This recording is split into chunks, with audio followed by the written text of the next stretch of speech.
bana kwen gwaseme kui kume kirma yadit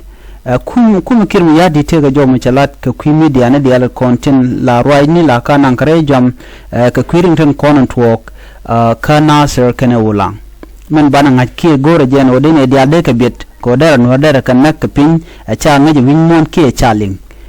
so jo mo yigana kwen no take let kan ni media wurra jan wo take drone machine warna kan nasir ke ka wulang ke gwada ni wartano ke media wurra jan no take ji Uganda ti bin ka so Sudan bi media mo bne deal ke jam so kan channel dia content kwan war le ladika lat kan no kan channel to illet kan inshallah head speech ala lokano binad bi kan voice den bi kan top kare jam ka kwi dan ka dobran na kan war so jo me mi sa kwen akim yadit so kim yadit a jani media na dial tin lat ko shan war anak dega kapchong ki bi kan na bi kan ge yan ka dobran sharat ke je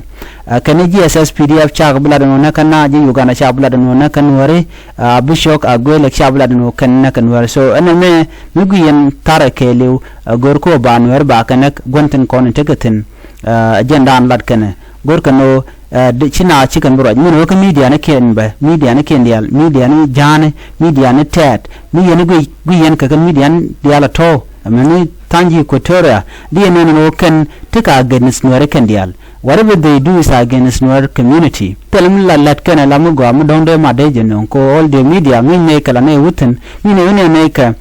kude kutkan kon ke je kalat kan kon jor so na mo milat ke media ne ken de content tela jang kan media ne ken kan bila da shu media Nuer content kwa we dan ku kan warna ke je let kan wer je e kan shi media ne kon shi kan broch ke telam mu balaten so ku jum malat kana kach bana yumutin lat kono de joran de jelinga tadan en lat kim yadit laren wore jega je naga gat ke kem kole